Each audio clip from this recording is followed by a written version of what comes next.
Okay, so here we've got an introduction to the nitrogen cycle. Now, the thing about nitrogen is that, as you know, it's a gas. There's plenty of it in the air, but it's unreactive, it's inert. And so that means that in that state, it can't be used by living organisms. Now, the nitrogen gas will be in the soil, it will be in the air spaces in the soil, but the plants can't use it in that state. The animals eat the plants, but where or how do the plants get that nitrogen in a state that they can use? So we're going to discuss that in this video.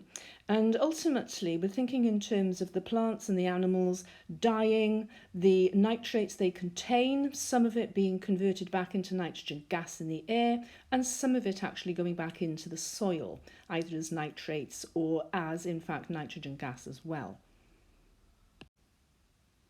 So let's start with a dead frog. I always like to start with a dead frog when I do this, or if you prefer, we'll think about some dead leaves.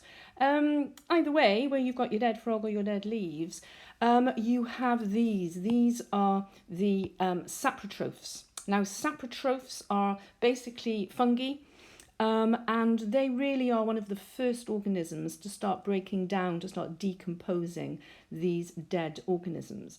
Now, on this little picture, you've got them on the side of a tree, but you might more typically be familiar with them like this. They look a bit like cotton wool. They're called mycelium. And that's a sort of slightly bigger version of the same thing. But it's important because these secrete enzymes. And what these enzymes do is they digest the dead material. So it's called extracellular digestion. So here we've got a picture of some of this mycelium, some of the branches here. They're called the hyphae, but the whole thing is the mycelium. And what they do is they're secreting their enzymes. The enzymes go onto the dead material. Digestion takes place. And then the soluble products of digestion are reabsorbed into the fungus. And so that means that effectively the fungus is feeding. And so these products of digestion are absorbed into the fungus and used for the fungus's own respiration and growth. So putting on new material. So it's a way of transferring not just the minerals involved, but also energy flow, as we spoke about previously. So here we are back with our dead frog and dead leaves, which ultimately over time will disappear from the grass on which they were first seen. So this means that our saprotrophs have been active and basically broken down that material and have released, if you like, the organic nitrogen that was present in the body. In other words, the nitrogen that's tied up with various biochemicals like proteins, etc. So this organic nitrogen in the soil is then acted upon by bacteria in a process called ammonification, whereby basically ammonium is produced by bacteria. Now, this ammonification process isn't just allowing organic nitrogen in the soil from the dead leaves and the dead frog. But these bacteria are also involved in the production of ammonia, not just from the leaves and from the frog, but also from our friends the cows, which happen to be living on top of this grass in my picture. And of course, they're releasing urea. And the urea, so the excretory product urea, is also acted upon by this bacteria, which is also ammonified, and ammonium is produced, which can be taken up by the plants. Now, of course, don't forget that in GCSE chemistry, you talked about the Haber or the Haber process and the artificial production of ammonia, and that's also used in fertilizers to also add to the nitrogen cycle. But this isn't the end of the story, because something else happens to the ammonium. So the first thing that happens to our ammonium is it's converted into nitrites and then into nitrates. This is carried out by bacteria, and these bacteria are chemoautotrophic. The first one's called Nitrosomonas, converting ammonium into nitrites, and that's an oxidation reaction.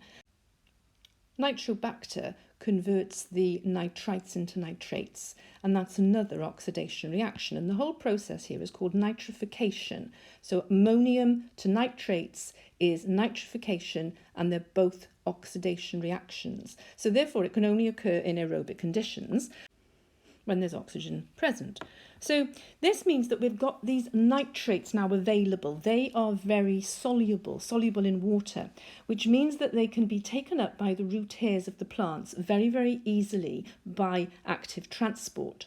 So you've got to know all of these things. You've got to know ammonium goes to nitrites, to nitrates, which bacteria is involved in each step. So Nitrosomonas, ammonium to nitrites, Nitrobacter, nitrites to nitrates, that this whole process is called nitrification, that the bacteria themselves are chemoautotrophic because they're using chemicals to get their energy source, if you like, and the uptake of these nitrate ions into the root hairs of the plant is active transport.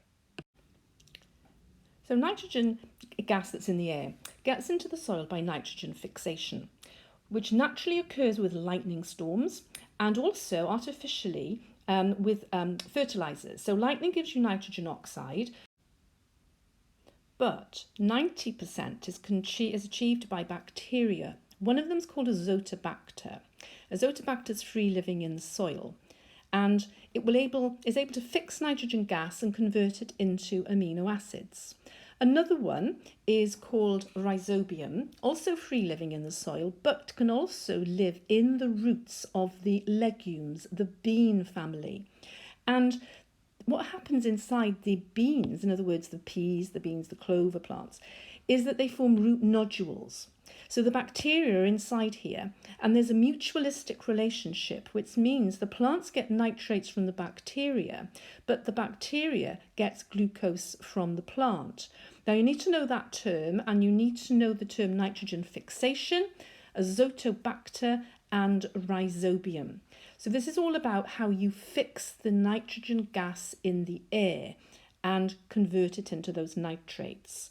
So you need to remember that the lightning forming the nitrogen oxide, together with the use of the fertilizers, the artificial production of ammonium here, only accounts for 10%. The rest of it, 90%, is achieved by those bacteria.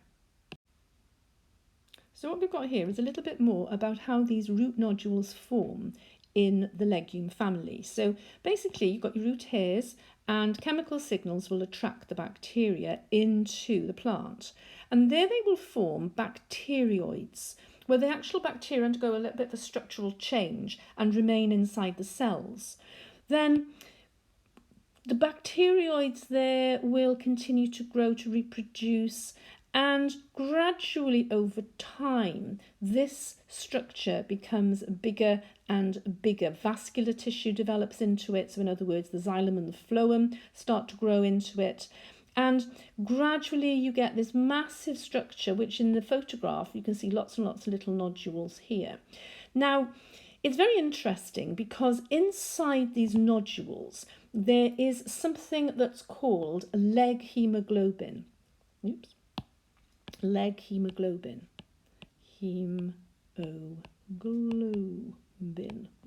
Leg hemoglobin. And leg hemoglobin is an oxygen carrier, just like hemoglobin is in our body. So what it does is it picks up the oxygen and effectively is making the conditions inside anaerobic.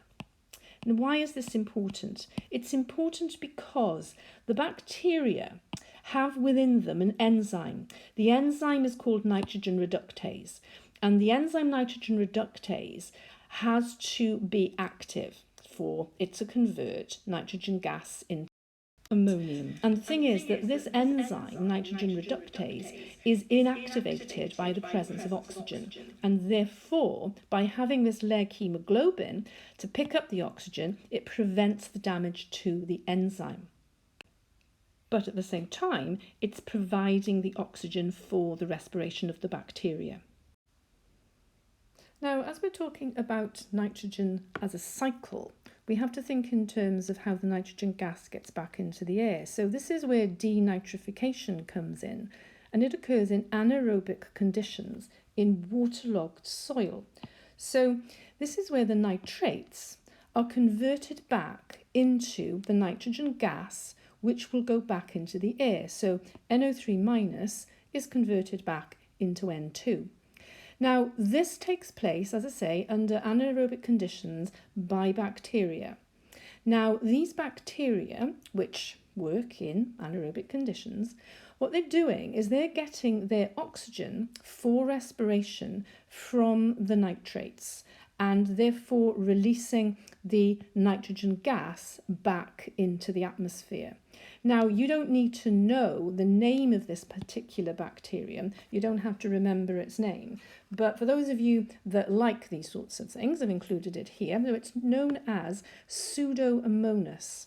So Pseudomonas, that's a D, Pseudomonas is an anaerobic bacterium, and it survives very, very well in these sorts of conditions here, as you can see, the anaerobic conditions there in that waterlogged field. So here's the diagram that's in your textbook. So this is where I started. I started with my dead frogs and my dead leaves, and they died, organic nitrogen in the soil and forming ammonium by ammonification. And then we talked about the excretion of urea by things like the cows, also being converted into ammonium. And then the nitrification process starts. And so ammonium is converted into nitrites by nitrosomonas, and the nitrites to nitrates by nitrobacter, both oxidation reactions. Then we talked about the nitrogen gas in the air and how that was fixed by things like rhizobium in the roots of the leguminous plants, and by the free-living nitrogen-fixing bacteria in the soil, which is Azotobacter. We also mentioned how nitrogen fixation could be carried out by the Haber process, the artificial production of ammonium used in fertilizer, along with some nitrate ions too. And this means that you will have, by all these different routes here, the nitrates. And the nitrates are very soluble, and they can be taken up by the plant roots by active transport very easily. They're taken up by the legumes, they're also taken up by all the other plants, and they're forming the organic material that the animals feed on.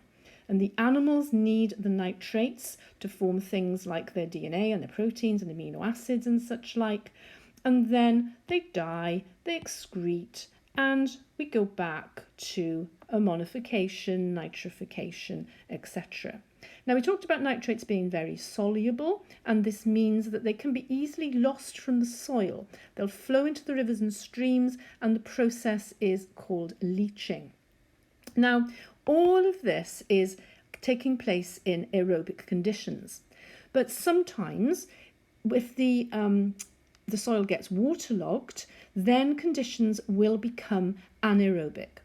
And when conditions are anaerobic, then we get denitrification. And in denitrification, the nitrates are converted back into nitrogen gas. So the denitrification process is anaerobic.